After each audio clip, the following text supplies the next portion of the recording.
Hello. Okay, firstly, prediction right now. I don't. Last night I slept in pajama bottoms that said they had American flags all over them, and I had on the same green T-shirt. It's an Angry Bird T-shirt. It has bombs away on the shirt, and right now I have on True Religion jeans. There are no holes in them, which means like today is not a religious anyway, but the fact is there are usually my True Religion jeans have holes in them. These do not. Um, so they're uncomfortable for me to wear. Not uncomfortable, they're out of character. For me to wear jeans that don't have holes in them, I always wear jeans that have holes in them. So, except for now. I mean, these have holes in the legs and the waist and things, but they're not distressed. So these are very, one could say, and there's a mustache coming on. So, and I have a t-shirt on that says, I love New York. Now,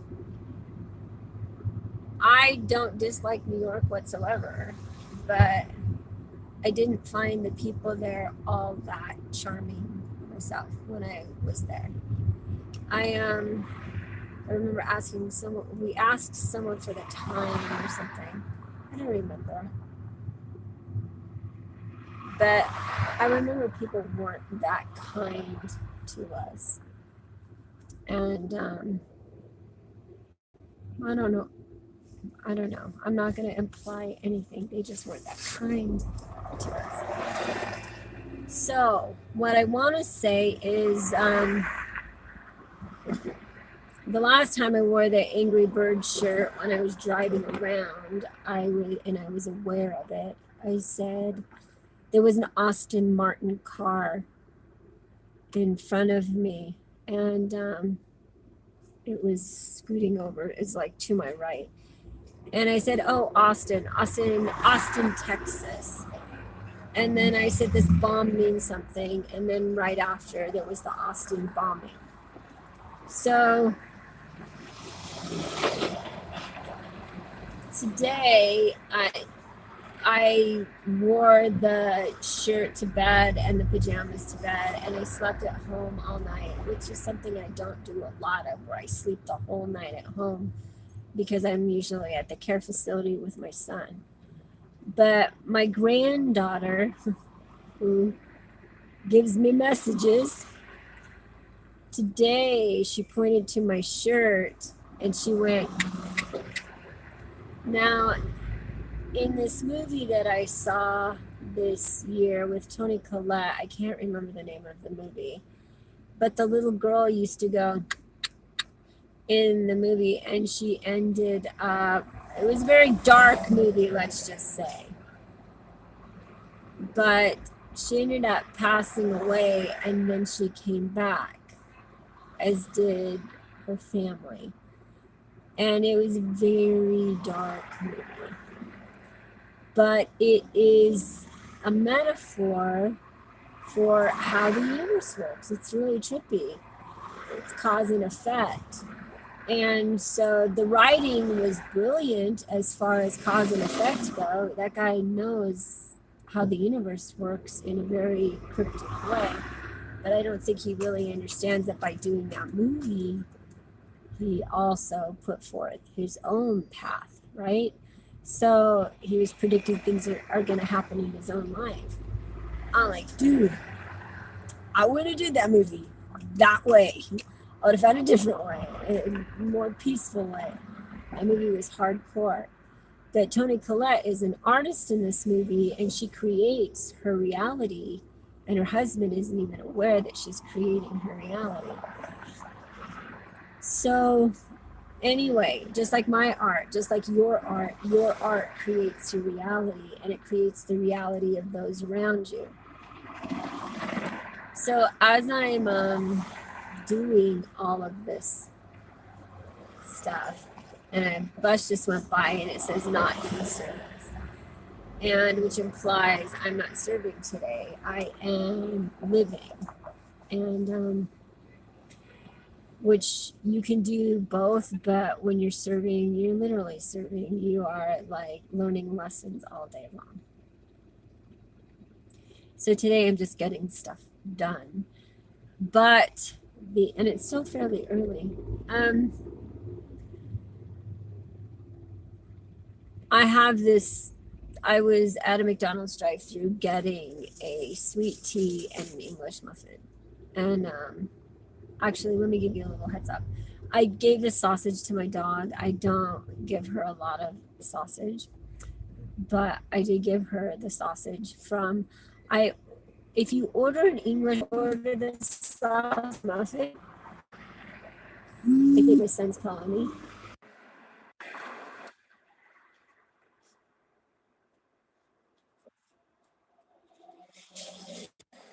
Hello. Are you coming back? Yeah, I'm in my car. I'm in your car on the way. Okay, thank you. Okay, I love you. I love you. Okay. Probably 30 minutes. There's traffic. Who's coming with you? Huh? It's just me. Huh? Who's going with you? It's just me. I'm coming. You're coming? Yeah, I'm coming right now. I'll be there in like 30 minutes. Okay. Okay. I'm in the car. I'm trying to get on the freeway. Okay. I'm at the Chase. Yeah, I'm on my way there, honey. Okay, thank you. Okay, I love you. Love you too. Okay, bye.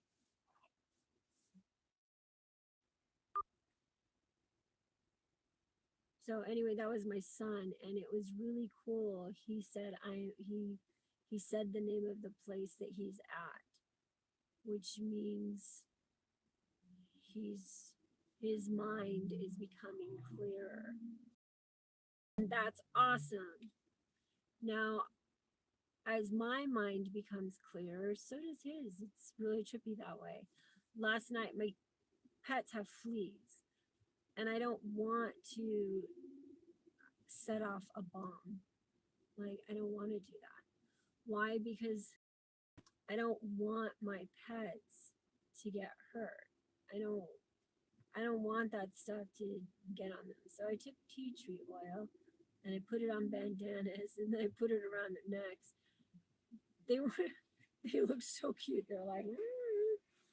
But I had painted my cat, my white cat, with this turquoise color above her. And then when I went to get bandanas, I just randomly got the turquoise one and put it on her. And then I was just, oh, it's right there. I painted this before it even happened. So anyway, but she's in the far right corner of the painting. And then she laid on the bed across from her painting. We aligned last night. Everything aligned. I did the things I was supposed to do. And so that means we're progressing around to this other painting where Noah is, he's standing and he's giving a speech of some sort, or he's performing on a stage. And, but he has an audience, and I haven't filled in the audience yet. So, anyway, as I do all of these things, I have the T-shirt on that says "I love New York," and then I have a gray sweater over it. Earlier, I had a gray sweatshirt over my. I need to turn the AC on. Where I'm going, it's cold inside.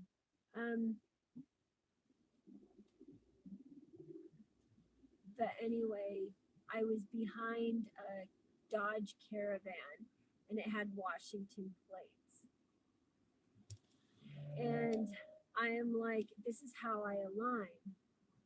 And I imply dodge, either dodge a bullet, right? That expression, dodge a bullet, or we dodged I aligned to dodge a lesson or something. I don't know what exactly it means. Or get out of dodge. So my daughter asked me to tell people when I knew something was coming. If you live in Washington, D.C., get out. Leave. Leave. Um, there's going to be a terrorist attack. I'm not really sure, but I think. And it's going to happen in Washington. And the people, I believe, are going to be from New York. They live in New York. So if you're someone that works in the travel industry or has access to things the government might not have, it's 3 people. And it's 3 people. And they, I don't know. And I say that because there are 3 people to my left. And they're going the same direction I'm going. And she has pockets like I have on my jeans. And the other one looks like they've got Hawaiian print on. And they, and then the man has a blue backpack. Now, the universe sends me these messages before they happen. And it shows me like doppelgangers, right? People that look like other people. And so in front of me, there's a, when I was on my way here, there was a paramedic truck, and the number on that truck was 29, which is 11. And then the other truck was 829, which is 928. It was because it was going the opposite direction of me, but facing the same direction. So it's like the date 829 at 928. Does that make sense? So maybe this bomb is going to happen on 829. I'm not sure. Or maybe there will be 2, and or maybe that's the address that the bomb will be at. And earlier I said something about the state embassy. And I think this person wanted citizenship and couldn't, and was denied citizenship. So they just decided that they were going to do a bomb instead. I'm not really sure what's going on. I just know I keep seeing Outlaw King, which makes me think of, I don't know why I would think, because Jesus isn't an outlaw, but maybe he is right now. Maybe he's trying to bring peace to the world. Who knows? Or maybe God's trying to bring peace to the world to save his son. And from our sins, which should not be his problem. Shame on us. Why the hell we got to give one dude all of our problems? Why can't we try to take care of some of them ourselves and just let him sleep? Like, let him have a good night's sleep. Why can't we? Everyone deserves a peaceful night's sleep. So I'm gonna try in my days and just do the best I can with the time I've got every day and get the things done that bring me peace. Like, I brought a load of laundry, and I'd like to get all my laundry done. So I'm gonna grab a couple of rolls of orders today, and later on I'm gonna get all my laundry done. And I'm gonna get my room cleaned. I'm gonna spend 3 hours just focusing on cleaning my room, and because it's technically Maxine's room, and going down my list of things I want to do to get done to get out of Molly's personal space. Get this book out there, well, the first one anyway, and make it a book that's super easy to learn gratitude first. Let me try to teach people gratitude. Gratitude's a lot easier to teach than the quantum theory of the laws of the universe.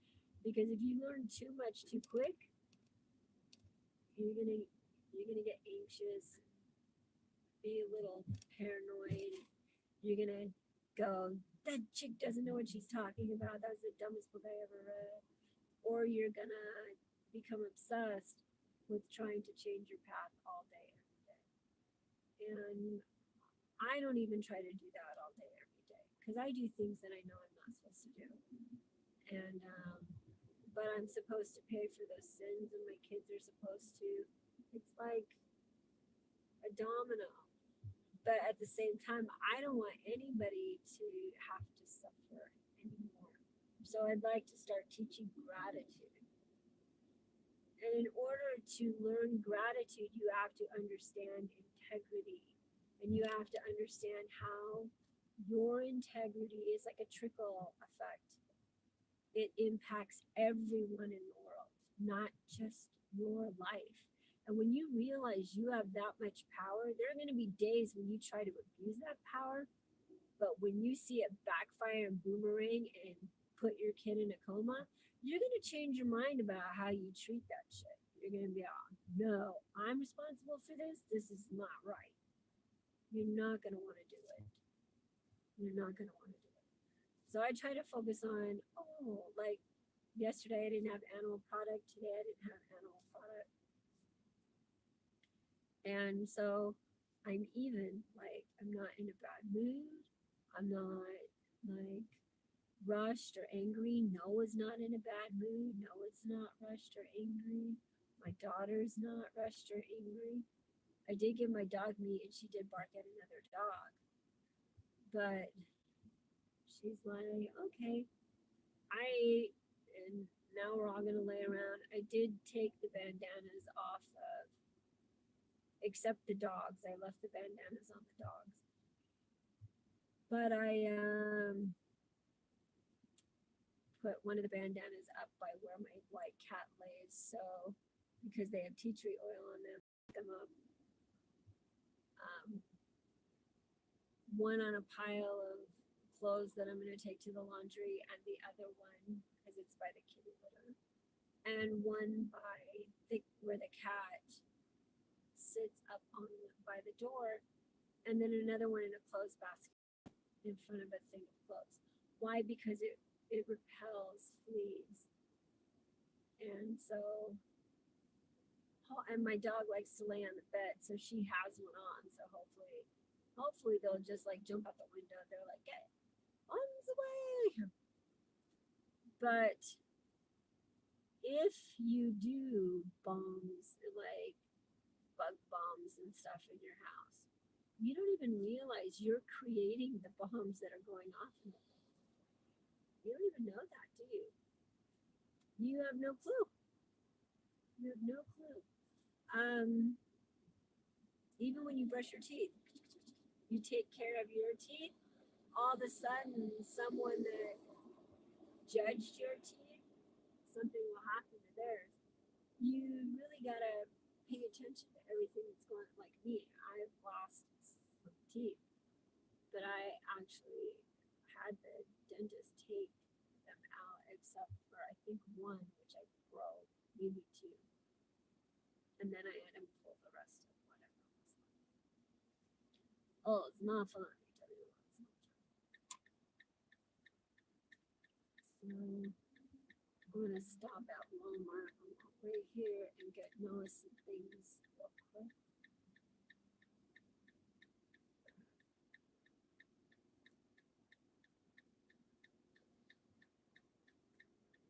That's a lot. That's a lot. So anyway, I'm gonna get off of this because I want to listen to New Kids on the Block. Please don't go, girl. You would leave my home. Tell me you'll stay. Never ever. So anyway, I'm gonna write some things up here that will, and I'm gonna write a book of why. Why? Ask yourself why. And I'm going to put different things from the Bible, and I'm going to ask you to put yourself in the position of those people and then ask you why you believe they would do what they did and you would not do it. Why? Why? Why? So some people write God or speak to God and they thank him a lot. They thank him a lot. I guess I did ask him for a lot. I guess I didn't even realize how much I was asking him for. By me asking for peaceful nights of sleep for everyone, for food and water, clean water and shelter for everyone, healthy, no child to suffer, I was probably asking for more than anybody else was asking for. So he's just like, you want a lot, girl. So in order for me to give you all of that, you have to learn how the universe works. Because that's not something I can just give you without you understanding what has to happen to give you that. And I'm like, okay. I had no clue how the universe worked. Now that I do, I'm like, maybe I should have just asked for $1 million like everybody else. But that would have been very interesting because I really do want to know things. I really do want to be smart. Not just smart, but wise. There is a difference.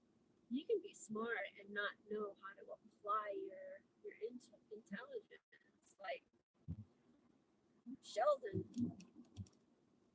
And it's ironic that I'm most character. Well, I'm kind of like the goofy character to the smart guy, kind of screws up. Jesus is, I don't know who Jesus would be like. God's more like Sheldon than I am. He's just like, this is how it is. And, but Sheldon also reminds me of one of my favorite movies with Billy Crystal and Meg Ryan. And right now I can't even remember the name of the movie.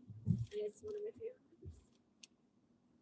Hot damn Shanann. It just goes to show I don't remember names very well, but I remember what I felt. And so remember Billy Crystal says, Sheldon, give it to me, Sheldon. And that was funny. And Billy Crystal said, Sheldon is the guy that you want to get down and dirty with. And that's funny that I cannot remember the name of that movie. Oh, dear God, please don't let me get Alzheimer's because I read a book and then I returned it. Seriously. What happens, how we end up with Alzheimer's, how we end up with memory loss is based on what we've taken in life. I took, and then I returned them on Audible books. Why? Because I didn't learn anything. Like I learned things that I don't want to know. So God, like, if you don't want to know those, we have to make you forget all the other things that led you to know what you know. So, and today I got my refund, so there are going to be some things that I forget. $79 worth of forget. Totaling about 25 hours of learning, which means I will unlearn 25 hours of knowledge. That's how the universe works. Now, I don't know, those are the exact numbers, but they know what the exact numbers are, and they sure as heck will follow by the laws of nature. So that's why you see a lot of college students working at Starbucks. Why? Because they drank a lot of coffee to keep them awake while they were studying.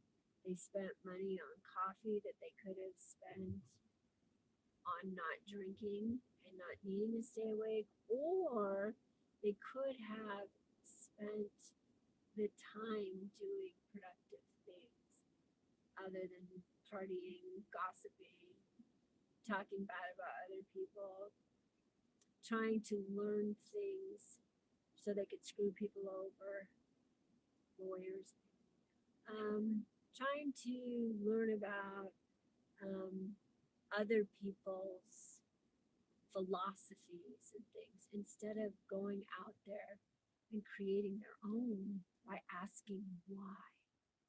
Nobody ever asks why. Nobody really questions. They try to disprove things. Like, I'm not trying to disprove God or trying to disprove Jesus or trying to disprove the Bible. I'm just asking why, if you know what you know, would you do what you do? And then by asking that, I realized even God was not exempt. He was not exempt from the laws of nature. So that's why he knows you can get through it. He got through it. He got through way worse than we get through. Seriously. He got through and he still forgave. He still allows you the opportunity to learn. But the system that was created so you would ask why. You would not follow someone else who can't even answer the question why. I went to a Catholic church and I asked the priest, why did you become a priest? It wasn't because he was compelled to serve for Christ. He said it was because he raised his hand in class when they asked, and he just wanted to be gooder than everyone else, I guess. Because he didn't raise his hand, he didn't say, "Oh, I'll be a priest," or he didn't know why, or he didn't know what he wanted to be, or something, and then he just decided to become a priest. I don't really remember. I just remember it wasn't the answer I was expecting to hear. Like, if I become a nun or something, and I at one time thought about becoming a nun, I'm like, oh, and then I'm like, no, I'm not nun material. I'm more Buddhist. How do I become a monk? And then God's like, you don't have to conform to any one way of thinking. You can be a kind, loving human being without following someone else's version of goodness. So I'm like, okay, I'm gonna try to do that on my path. But you have to walk through a lot of darkness to understand the path. You don't just get to go, oh, I'm loving life because I was born like these people that are like born into happy, well adjusted homes and they become like happy and they've never experienced darkness and then they're teaching you to be light. And you're like, what? What? Have you ever experienced darkness? No, not in this lifetime. This is my good lifetime. Maybe it's your first lifetime. Maybe it's the first one you've had. And maybe that's the beginning of your path to understand darkness, because the second you try to teach someone something you have no experience with, like I used to be a know-it-all. I always had advice for everything. Now I try to give advice on things that I've experienced or things that I've seen happen because of. So my next lifetime, I'm probably gonna come back as a drunk or something. I'm like, oh, son of a bitch. Why? Because that's just the way the universe works. So anyway, KCAL News 29. I'm gonna be on the news one day. They're gonna go, is this lady for real?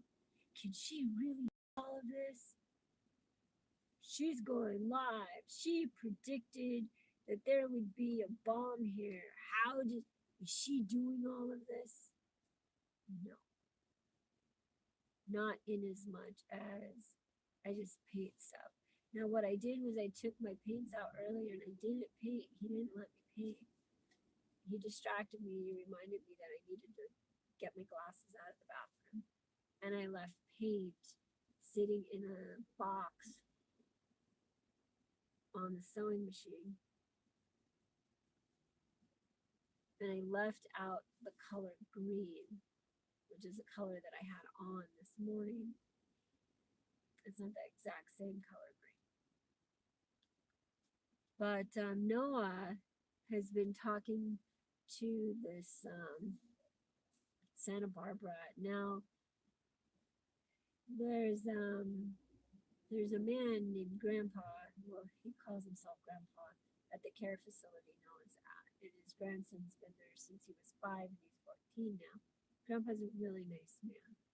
And but Noah was talking about napalm. And I don't know, napalm I associate with being green. I don't know why, but I do. So I know I said something about a bomb. Now Noah keeps predicting things from his bed and he doesn't even realize he's like a psychic. He doesn't realize. Maxine is, she doesn't realize. You are, you don't realize. Everyone has a connection to the universe. Things that come out of your mouth are someone else's reality. If you're sitting there going, I keep having this dream where this keeps happening to me, and then you read the news and you'll find that it didn't happen to you, it happened to someone else, and you were experiencing what they were experiencing. That was someone's reality. Now, if you see someone, like I used to be on ice skates and I could ice skate, like I'd do it like a double axel or something, but I could never do things that no one else could ever do. Do you know what I mean? Like I couldn't do a triple backflip and like go woo. I could only do things other people could do. So maybe I was experiencing someone else's reality, and maybe they were actually on the ice doing that as I was dreaming. I was doing that. And maybe there's someone from my past life. They could have been someone from my past life.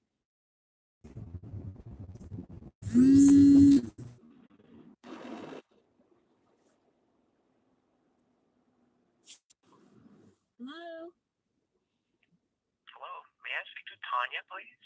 this is Tanya. Hi, good morning. My name is Frank Garcia, and I'm calling from California Children's Services, CCS, Los Angeles County. Yes. We received a request for Noah, and we're trying to verify your home address because when we received the case, they put, I think, the clinic or the doctor's home, the address. Okay, That's I your home address. currently stay with my daughter, and her address is 808 South Hobart Boulevard. 401 Yes. in LA. Okay, 90005, right? Yeah, but today she's actually setting up a PO box for Noah. So Okay. uh, Okay. That's all I needed to know so we can continue working on this case, okay? okay, can you please tell me what they're requesting? Because they're a little disorganized over there, and I keep giving them places I want him to go, and they keep overriding it because they Right. make a profit off of You know, exchange. And I'm this- more concerned about my son's well-being than I am. yes, and I understand.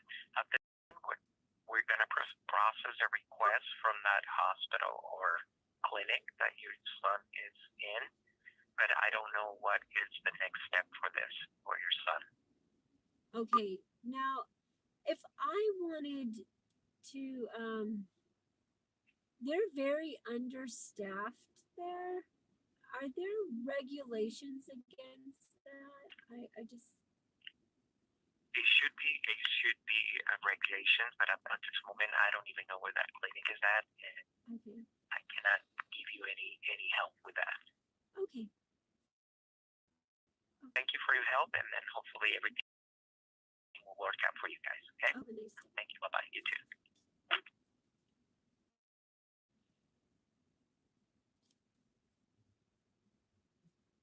Okay, anyway, so that was a social worker helping me, or helping Noah. So anyway, I am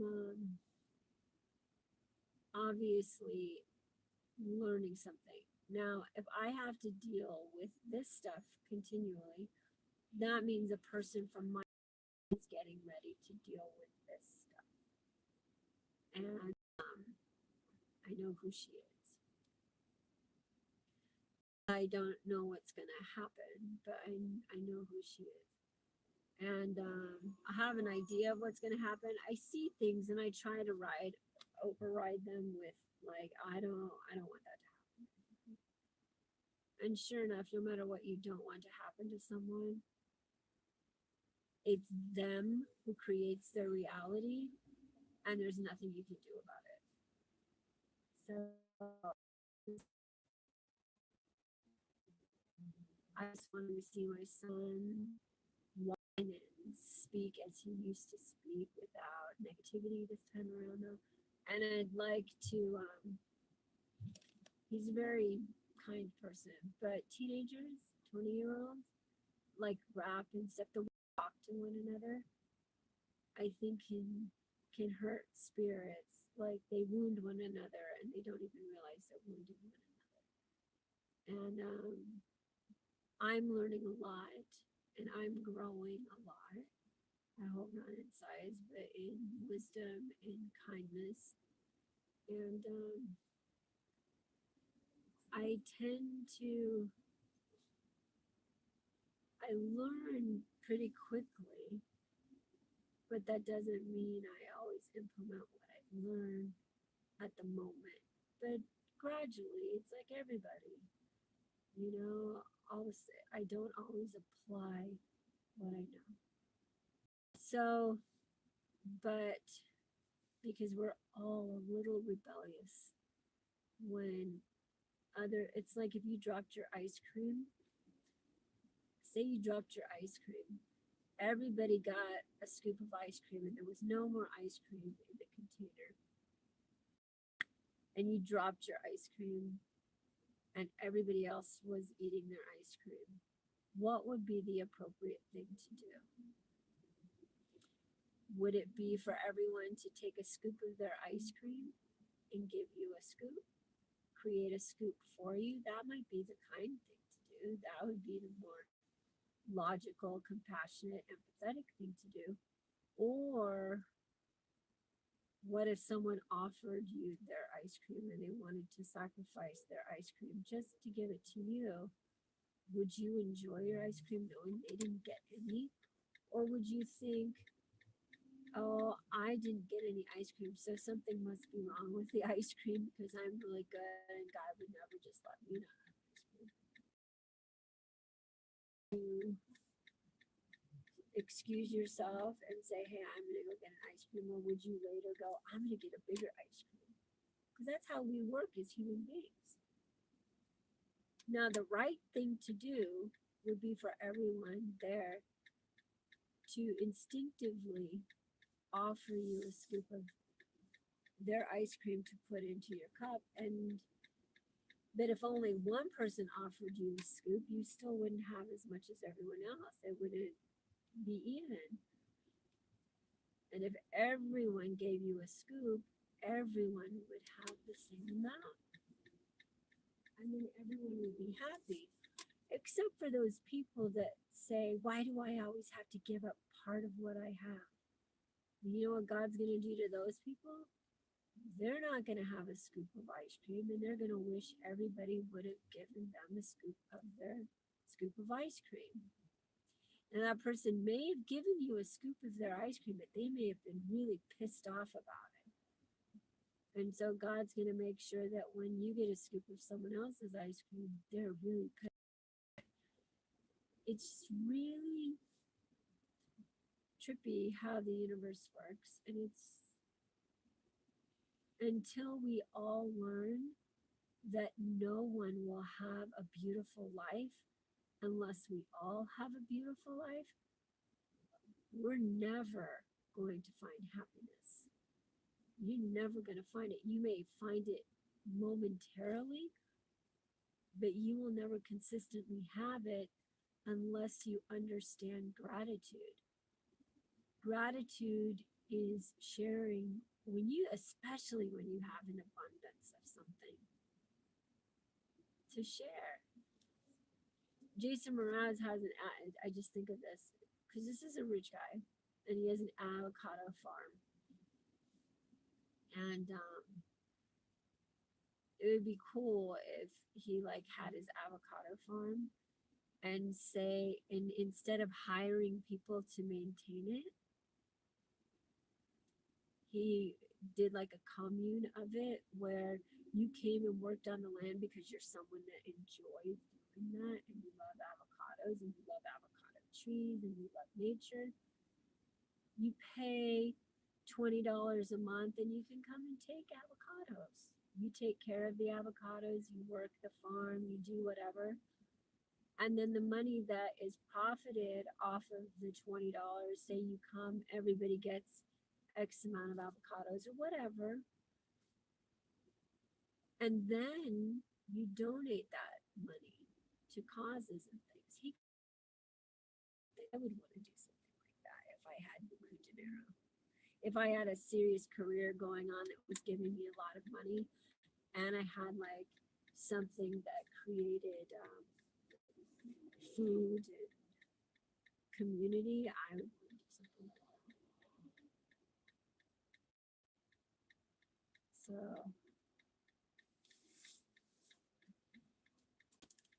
anyway.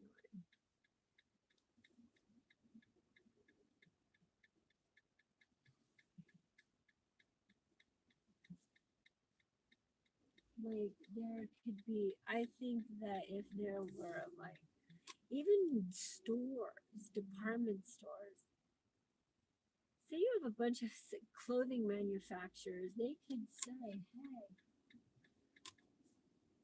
instead of like shipping all of our stuff, spending money to ship things, do this, do that, they take losses on things, open the store up one day, take all that stuff that you would have shipped and use packaging and everything and spent money,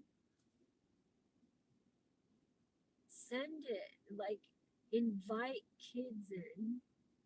Okay, all of you kids that come in with your school IDs, you each get one article of clothing or something. Do it every month and allow each kid to sign up on a list. Somebody could get a prom dress. The universe would align everybody that needed what they needed, that deserved what they needed to get what they needed. It could be so much easier. We spend so much money on packaging and advertising. If we practiced compassion and humanity and decency, you wouldn't have to advertise. Word of mouth gets around real quick on the internet. You give a teenager a story and they want to relate to that story, it's going to go. People are going to experience great things. So anyway, I'm going to go now because I'm going to be getting out shortly. I'll see you guys later.